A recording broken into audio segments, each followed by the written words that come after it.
YZF-R6 60th anniversary edition. And high beams, turn signals. Looks like we got a shift light right there, which I will probably not see on this quick ride. Horn, clutch feels good, front brake feels good. Quite a bit of throttle play, if you can see that. Just kind of getting used to it, and I can flat foot really easily, but I am 6'1", so not too hard for me. So this isn't my first time on a Super Sport. I've ridden a Super Sport before. I've ridden an R6 years and years and years ago. I think it was like a 2005 R6, and I basically just rode it around the block. It was nothing crazy. So I kind of know what to expect. Super Sports, I like them. I think they're really pretty bikes. I mean, I'm a naked guy bike myself. I think I need to jump over on this side.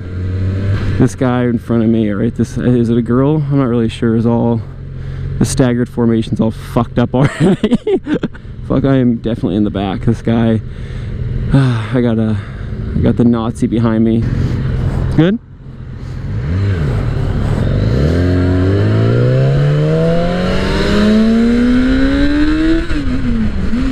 Fuck yeah. Okay, so this guy knows that I want to have fun.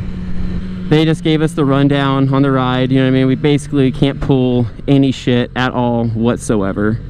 We're basically the entire time riding like schoolgirls, because they said if we pull anything, if I hang back and speed up whatever it is, then they will straight up ask me to pull over and take my key. So I don't want to do that. My bad on that. The cars came up quick, so I didn't want to risk it, man. Especially on a clutch I don't really know. It's like, you know. So far though, I mean, dude, I think these bikes have what, 120 something horsepower, around 40 something, 50 something pounds of torque. But as far as cruising goes, it feels good. I mean, dude, I could just cruise on this bike. So like, for sure, when people say like an R6 is all you need, I understand that for sure. I mean, like, would I want an R1 or would I want like a 1000 Super Sport? Fuck yeah, I would. I mean, but would I need it? Hell no. No, because I mean, dude, just putting around like this, there's plenty of power. I can feel the power there. I mean, the torque isn't there at all like a triple motor would be, but I can tell that, dude, once you start ripping it up in the rev range, this thing just wants to fucking take off like a rocket. And this riding position, I'm already pretty used to it.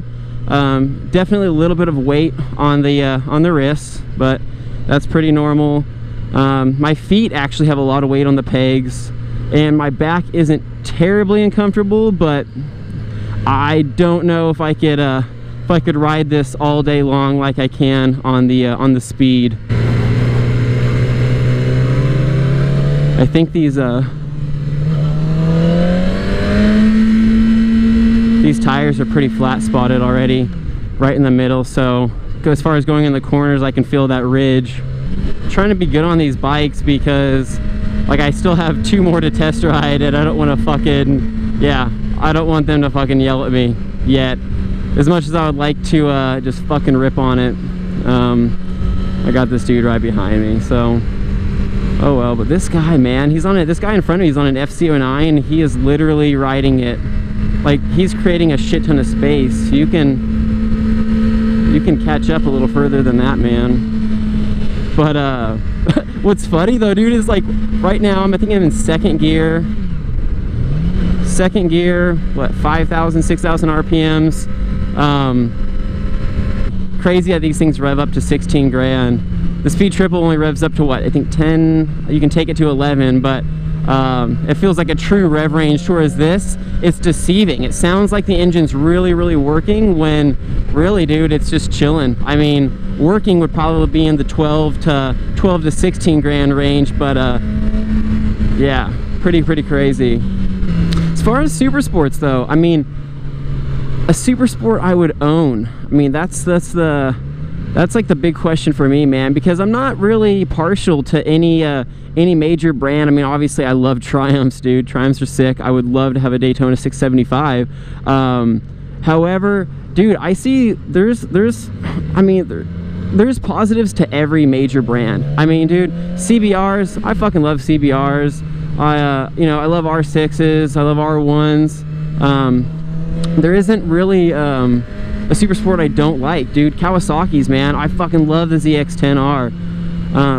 So like when people are like, oh dude, you either like naked bikes, Harleys, you either like super sports, I mean, dude, I'm not a big the Harley fan, to be honest. I'm not a big fan of the cruisers, but a sport touring to a super sport to naked bike street fighter, fuck dude, I love all that.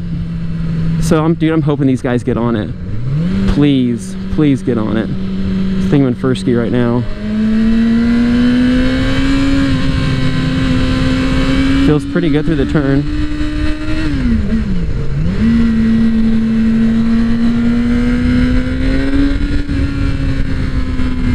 But God, man, this is what I get for riding behind a girl and a fucking squid in a t-shirt. But I don't feel that that front end lifting up at all whatsoever. I feel super comfortable.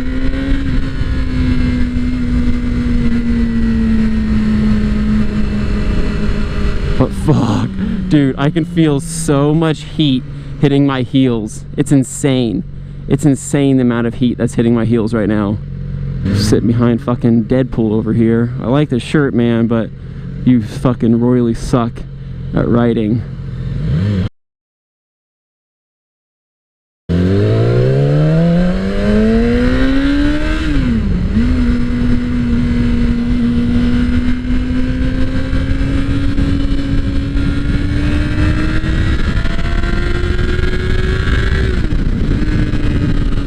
Dude, right around 8.5 and up, it starts going, dude. But fuck, why are we going down this road? This is this is the worst road to go down, man. As far as being a first bike, dude, I think that this could be somebody's first bike for sure. This fucking noob up here with their blinker on. It couldn't be his or her first bike, but I think it could be a first bike for somebody. I mean, because like I said, dude, below 10 grand, it's a pretty docile bike. You know, it's nothing crazy. You're not going to get in trouble. You're not going to fucking loop it or anything like that. It feels really good. I mean, of course, if you take a beginner and they like the speed and they like to fucking take it up in the higher rev range, then yeah, they're going to get in trouble. But other than that, though, dude, I would feel completely comfortable letting, you know, a first rider take this bike out, and I think that's why they probably let people take these bikes out here on this little program they have, just because even though they might have their endorsement, that doesn't necessarily mean they're a good rider or an experienced rider. So like I said, I don't think that they think people get much trouble with these.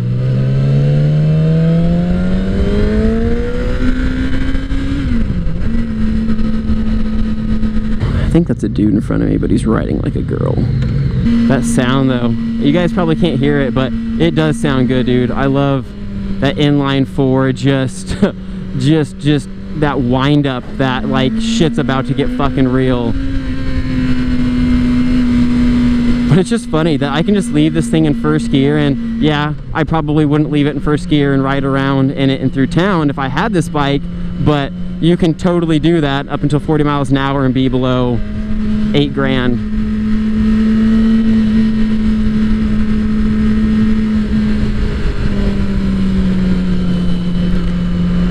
But as far as giving you guys a comparison between some other super sports, like I said, man, an R6 is really my only super sport background.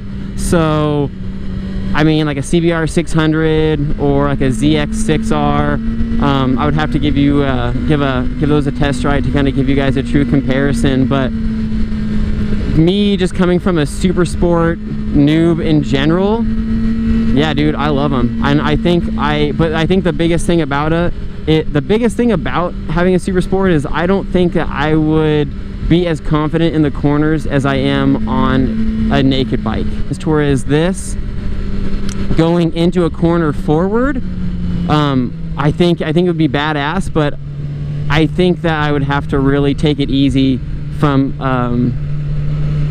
from a rider with my experience. I don't think I'm at that fucking Rossi yet, that fucking Marc Marquez level yet, to where I can drag knee on this and take that thing completely sideways.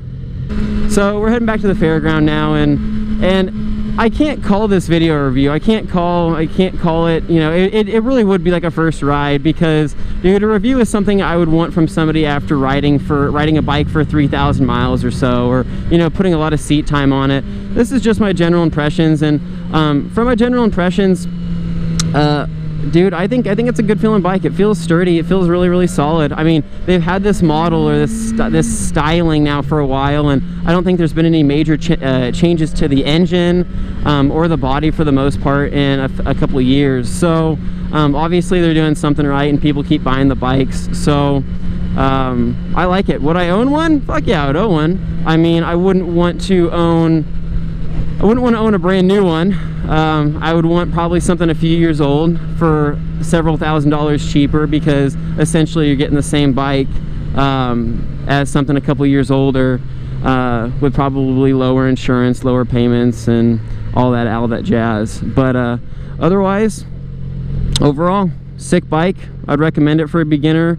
I'd recommend it for somebody that was more experienced and felt more comfortable hitting the twisties and really laying some knee and shit, and actually being able to get some power out of it, or at least most of the power out of it. But yeah, that's all I gotta say, so I'll catch you guys later. Peace.